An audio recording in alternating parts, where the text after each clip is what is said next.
slow connection tayo.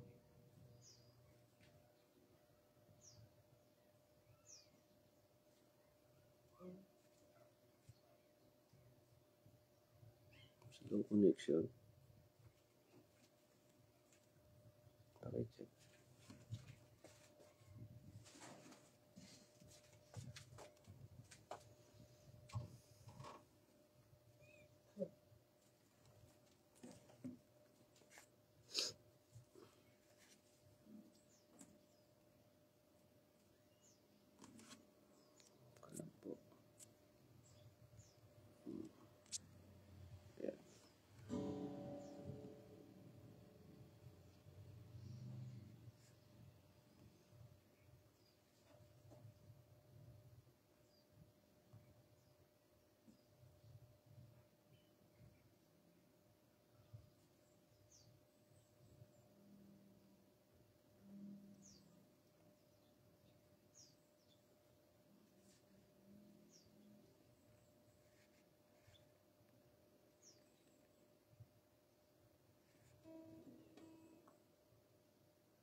Isa pong pinagpalang umaga sa bawat isa.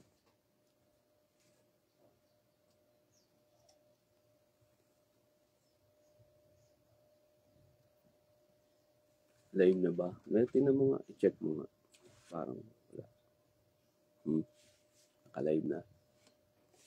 Good morning po sa bawat isa. Isa pong slow connection talaga.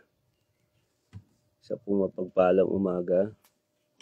Kung pwede po ba mag-comment kayo para po makita ko po na meron po akong kasama sa devotion para pong mahina kasi yung connection dito sa amin. Ayan. Ayun, purihin po ang Diyos. Hallelujah. Praise God. Purihin po ang Panginoon. So, salamat sa Diyos. Hallelujah. So, ako nga po pala si Pastor Paul ng Door of Faith Lingga mula po sa District 6. Sa pangunguna po ni Pastora Cheryl Manansala. So, isa pong mapagpalang umaga sa bawat isa po sa atin. Hallelujah. Praise God. So tayo po ay magpapasimula na po ng ating pong devotion sa umagang ito at atin po munang awitan ang Panginoon. Hallelujah. Purihin po ang ating Panginoon. Awitin po natin yung The Steadfast Love of the Lord. Hallelujah. Hallelujah. Praise you, Jesus. The steadfast love of the Lord never ceases. His mercies never come to an end. They are new every morning, new every morning. Great is thy faithfulness, O Lord. Great is thy faithfulness. Isan pa nga po, the steadfast love. The steadfast love of the Lord never ceases. His mercies never come to an end. They are new every morning, new every morning. Great is thy faithfulness, O Lord. Great is thy faithfulness.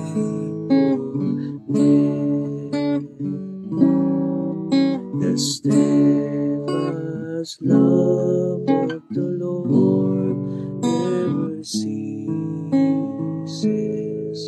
His mercies never come to an end. They are new every morning, new every morning. Great is thy faithfulness, O Lord. Great is thy faithfulness. They are new every morning, new every morning. Great is thy faithfulness, O Lord. Great is thy faithfulness. Hallelujah. Hallelujah. Purihin po kayo aming Panginoon. Salamat po, O Diyos, sa inyong katapatan, Panginoon. Hallelujah. Sa biyaya at habag po ninyo, Panginoon, sa bawat isa po sa amin. Salamat po, Panginoon. Hallelujah. Lord, dalangin po namin ay patuloy niyo po kaming pagpalain sa umaga pong ito sa pamamagitan ng inyong pong mga salita. Lord, sapagkat batid po namin, Panginoon, sa buhay po namin that apart from you, we are truly nothing, Panginoon. Wala po kaming magagawa. Kaya salamat po, Panginoon, dahil sa buhay po namin, Panginoon, ang inyong salita ay nagiging gabay po namin. At ang banal niyo pong Espiritu, ang Holy Spirit, ay patuloy na pinangungunahan kami, pinapatnubayan kami, Panginoon, sa bawat hakbang na dapat po namin gawin, Panginoon, upang kami po ay patuloy na makasunod, Panginoon, sa inyong kalooban. Kaya, Panginoon, patuloy kaming nagpapakababa sa inyong harapan, dakilang Diyos, at patuloy na pakalinisin kami, Panginoon, at kami paging dapatin sa inyong pong banal na harapan. Kaya naman, Panginoon, anumang karumihan, Panginoon, kasalanan, inihingi po namin ng tawad sa inyo, Panginoon. At ugasan kami ng inyong pong banal na dugo, aming Panginoon Jesus. Salamat po, Panginoon. Minsan pa, pagpalain niyo po kami sa pamamagitan ng inyong mga salita. Abutin niyo po kami, Panginoon. Nasaan man kami, Panginoon, abutin niyo po ang bawat isa po sa amin. Ito po yung dalangin namin, O Diyos, sa ngalan po ng inyong bugtong na anak na si Jesus. Kami pong lahat ay nagsasabi ng Amen and Amen. Hallelujah. So, muli, po, ay isa pong magandang umaga, pinagpalang umaga po sa bawat isa po sa atin. Tayo po ay mag-aaral na ng salita ng Panginoon. Praise God. So, makipagbukas po kayo sa akin sa aklat po ng Mateo, Matthew chapter 21. Ano po, aklat po ng Mateo, Kapitulo 21, talatang 44. Hallelujah. So sabi po dito, in Matthew chapter 21 verse 44, ang bumagsak sa batong ito ay magkakadurug-durug at ang mabagsakan nito'y magkakaluray. Ayan, pagpalain ng Diyos yung kanyang mga salita. So, sa English po, sabi doon, and whosoever shall fall on this stone shall be broken, but on whosoever it shall fall, it will be grind him into powder. Ayan. So, batid naman po natin, kung ano po yung sinasabi, patungkol sa, sabi nga, this stone, itong batong ito. So, ito po ay patungkol sa ating pong Panginoong Hesukristo, sapagkat sabi nga po dito sa mga naunang talata, verse 42, sabi doon, nagpatuloy si Jesus, hindi ba ninyo nababasa ang kasulatan? Nang batong itinakwil ng mga tagapagtayo ng bahay, ang siyang naging batong panulukan. Ginawa ito ng Panginoon ay ito'y kahangahangang pagmasdan. So, in Ephesians chapter 2 verse 20, so that stone, sabi doon, is Jesus Christ. So, Jesus Christ Himself is the chief stone. Hallelujah. So, ang sinasabi ng salita ng Diyos sa atin, hallelujah, ay ang sino man daw, ano po, ang bumagsak sa batong ito ay magkakadurog-durog. So ano po ba yung ibig sabihin nung salita ng Panginoon? What does it means? Sabi po dito, hallelujah, whoever throw himself on the mercy of Christ shall be broken and made contrite. Hallelujah. Sabi doon, ang sino man, ano po, na ilapit o lumapit sa Panginoon, yung kusang loob, kusang loob.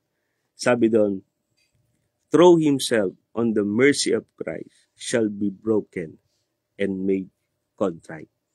Hallelujah. So, in Psalms chapter 34 verse 18, sabi po dito, the Lord is close to the broken hearted and serve those who are crushed in spirit. Ayan. So kaya po ito ay pinamagatang kong it's nice to be broken. Ayan. So, minsan para bang ayaw natin, minsan yung mga bagay na masasakit, bagay na nararanasan natin. Pero isang mabuting bagay na nakakaranas tayo nun. Dahil unang-una ay lumalapit tayo sa Panginoon. Hallelujah. Amen po ba? Hallelujah. So sabi nga dito sa dictionary, ano ba yung ibig sabihin ng broken-hearted? Sabi dito, to be broken-hearted, it means to feel deep emotional pain. Sabi doon, nakakaramdam ka ng matinding sakit, pasakit. Kaya example, kapag nawawalan tayo ng mga mahal sa buhay, yan. So, masakit yon. Hallelujah. Kapag merong mga betrayal, rejection, merong mga disappointment, yung nakakaramdam ka yung feeling abandoned, hurt, na-overwhelm ka ng mga struggle sa buhay. At nakakaranas po tayo niyan. Amen po ba? Hallelujah. Kaya, bawat isa ay nakakaramdam tayo ng mga sakit, pasakit, sa araw-araw. Sabi doon, a broken heart can feel like your spirit is crushed. Sabi doon, your hope is gone. Para bang nawawala po yung pag-asa and you are weak to go on.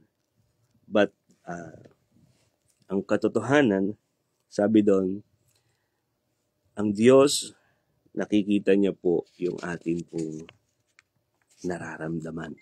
Nararamdaman niya rin yung atin pong nararamdaman. Amen po ba? Hallelujah. Purihin po ang Panginoon. Kaya nga sabi dito, ulitin ko po yung Psalms 34 verse 18 na sabi dito, the Lord is close to the broken-hearted and save those who are crushed in spirit.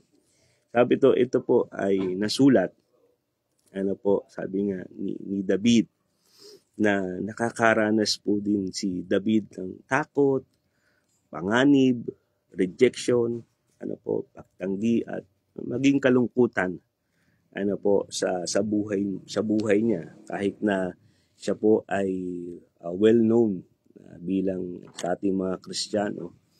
Sabi nga, the man after God's own heart, isang hari ng Israel na talagang sinasamahan ng Diyos at maraming mga digmaan ang mga napagtagumpayan. Pero sabi nga, he is like us, tulad natin siya.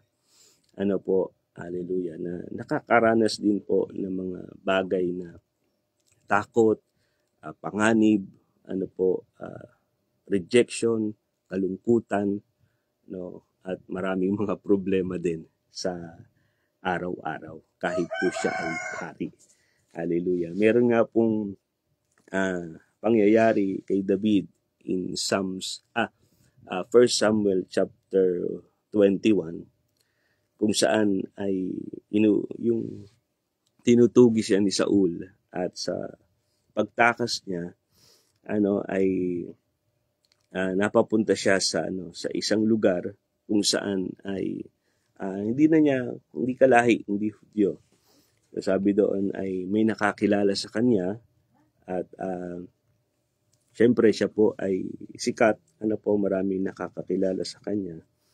So sabi doon yung si King Achis of God, sabi doon ay sa takot niya ni David na baka patayin siya, papahamak siya, kunwaring siraulo. Ayan, susulat siya dun sa wall, at sabi nung hari, yan ba yung hari ng Israel? So para bang nagalit, imbis na patayin siya, nagalit yung hari, at para bang siraulo naman yan eh. Bakit ba natin papatulan pa yan? So ganun po. So yung mga bagay na sa kabila ng mga pangyayari sa buhay ni David, ay naroroon pa rin yung pagsama at tulong ng Diyos. So ganun din sa buhay po natin. Dahil una, ang Diyos nga po ay malapit. Sabi do, God is near to the broken hearted. Ayan, kapag nakakaramdam tayo, nakakaranas tayo na masasakit na bagay, ay talagang ang Diyos po ay malapit sa atin. Tandaan po natin yan. Bilang mga anak ng Diyos, hallelujah, tinubos ni Kristo, panghawakan natin yung pangako ng Panginoon. In Hebrew chapter 13 verse 5, sabi doon, I will never leave you nor forsake you. So katotohanan na kahit po nakakaramdam tayo, nakakaranas tayo ng mga masasakit na bagay, ang mga struggle sa buhay, mabibigat na mga pagsubok, ay talagang okay lang dahil naririyan ang Diyos. Alam natin na hindi tayo iiwan. So He is there, naririyan ang Panginoon, hindi niya tayo iiwan, ni pababayaan man. Amen po ba? Sabi doon, naiintindihan ng Diyos yung atin pong nararamdaman. Naiintindihan niya, nakikita niya, at nagre-respond po siya. Ayan, ang kagandahan. Hindi po tayo pababayaan ng Panginoon. So, sabi nga po, yung atin pong binasang talata kanina, sabi diyan, whoever shall fall on this stone shall be broken. Sabi nga, minsan ayaw natin yung brokenness, pero yun po yung maganda. Kasi whoever throw himself on the mercy of Christ shall be broken. So salamat sa Panginoon kung pinahihintulot niya na dumaan tayo sa mga ganung bagay. Sabi nga ng Bible, all things work together for good. Ayan. So ang happy natin is yung nais ng Diyos o ituro ng Diyos sa bawat isa po sa atin. Kaya kung yung mga bagay na pinahihintulutan ng Panginoon, sa mga ganung sitwasyon, problema, hanapin po natin si Kristo. Lumapit tayo sa Panginoon. Lapit tayo sa Diyos at kahabagan tayo ng Panginoon. Tutulungan tayo ng ating Panginoon. Amen po ba? Alam ko po kasi sa buhay po natin, lalo na itong panahon po natin ay talagang nalalapit na po yung pagbabalik ng Panginoon, at marami pong mga bagay na nangyayari, maraming mga problema, maraming mga pagsubok na nagbibigay ng sugat sa ating mga puso, at tanggapin po natin na ito pong mga bagay na ito ay parang dumadaan tayo sa apoy. At patuloy tayong pinupurify ng Diyos at inaayos tayo ng Panginoon. Kaya salamat sa Panginoon. Amen po ba? Hallelujah. So, God is near to the broken heart. God understand our pain. He sees it, He feel it, and God rescue. Sabi doon, the crushed spirit, nililigtas tayo ng Panginoon. God save, God restore, and God lift up those who feel crushed. So, iniaangat tayo ng Panginoon. Tinutulungan tayo ng atin pong Panginoon. Amen po. Hallelujah. Kaya salamat po sa Diyos dahil sa buhay po na atin ay nararanasan po natin yung mga bagay na yun. Sabi nga dito po sa John chapter 6 verse 37, whoever comes to me, I will never drive away. Ang sino mang lumalapit sa Panginoon ay hindi niya po itinataboy. At in Matthew chapter 11 verse 28, lumapit kayo sa akin, kayong lahat na nangapapagal at nabibigat ang lupa, at kayo'y aking pagpapahingahin. Hallelujah. Tapat po ang Diyos sa kanya pong pangako. Sagana po yung biyaya at pag-ibig ng Panginoon sa bawat isa po sa atin. Hallelujah. Ang gagawin lang natin, lumapit tayo sa Panginoon. Throw ourselves in the mercy of our Lord Jesus Christ. Lumapit tayo sa Panginoon. At hindi po tayo ipagtatabuyan ng Panginoon. Kundi dalawang kamay niya tayong tatanggapin, yayakapin, at ipararamdam sa atin yung pag-ibig niya at tutulungan niya tayo sa mga bagay na atin pong pinagdadaanan.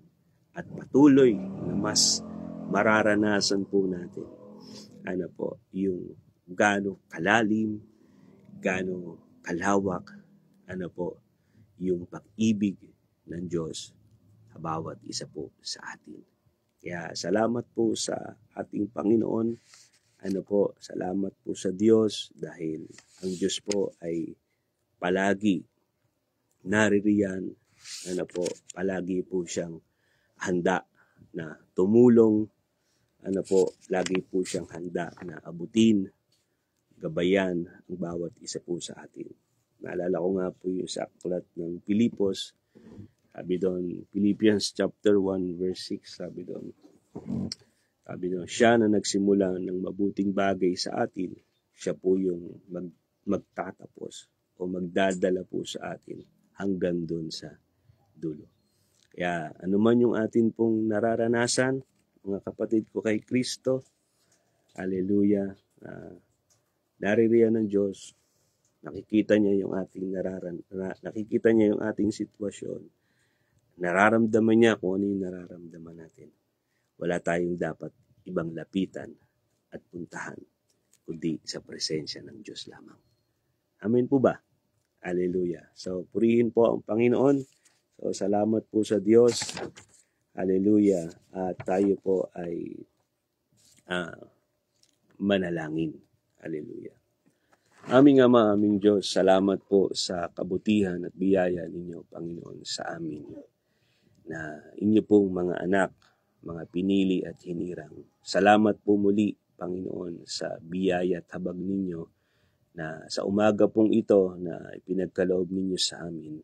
At patuloy na sasamahan niyo po kami, Panginoon, sa buong maghapon ito. Hanggang sa dumating, Panginoon, yung tagpo, Lord, na mawala kami sa mundong ito o bumalik po kayo, Lord, tapat po kayo sa inyo pong mga pangako. Salamat po at nakakaranas po kami, Panginoon, ng iba't ibang mga pagsubok, Panginoon, iba't ibang mga struggle, nakakaramdam kami, iba't iba yung mga pain, Panginoon, na minsan nararanasan namin, Panginoon. Pero Lord, dinadala mo kami doon, pinahihintulutan mong maranasan namin yan, Panginoon, upang mas makita po namin at mas maranasan po namin kung gaano po kayo kabuti, kung gaano po kayo katapat, Panginoon. Patuloy, O Diyos, na nililinis kami, pinupurify kami, inihahanda nyo kami, Panginoon, sa muli nyong pagbabalik, O aming dakilang Diyos. Kaya, Panginoon, nagpapasalamat po kami, Panginoon. Lahat po kami, Panginoon, ay lumalapit po sa inyo. At Lord, sabi nyo nga, kita nyo po yung aming pong nararanasan, Panginoon. Lord, patuloy na kahabagan nyo po kami. Maawa po kayo sa amin, tulungan nyo po kami, Panginoon, upang kami patuloy na makalakad po sa inyo pong kalooban, aming Panginoon. Sapagkat mapalad yung mga naghahangad na makatupad sa inyong kalooban at ipagkakaloob nyo ito, Panginoon, sa kanila. Kaya, Panginoon, patuloy, ito po yung dalangin po namin, O Diyos. Sa sandali pong ito, nagkakaisa po kami, idinadalangin po namin sa inyo ang bawat isa. Sa aking mga kapatid na nanonood, kapwa ko lingkod ninyo, Panginoon, na naglilingkod sa inyo, aming dakilang Diyos. Patuloy na abutin kami, Panginoon, sa amin pong mga pangangailangan, dakilang Diyos. Sa mga may sakit at may karamdaman, Panginoon, Lord, iparanas po ninyo ang inyo pong mapagpalang biyaya at habag na kagalingan ay inyo pong ipagkaloob. Salamat po sa inyo, Panginoon. Pinapagpala ko po, Panginoon, ang inyo pong mga anak, ang bawat isa po sa atin. Bless niyo po ang bawat isa na nakikinig at makapakikinig pa, Panginoon, ng inyo pong mga salita. Pagpalain niyo po.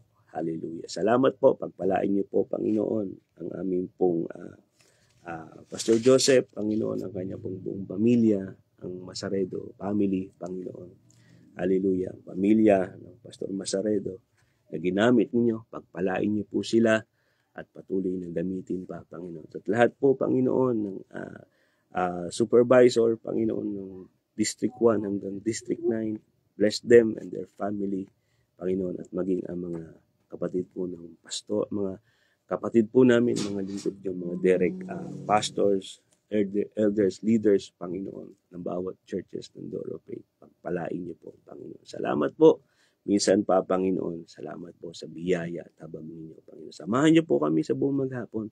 Lord, magawa po namin ang inyong kalooban. Salamat po. Ito po yung dalangin po namin sa pangalan po ng aming Panginoong Yesus. Amen and amen. God bless you po. Pagpalain po tayo ng Panginoon. God bless you po.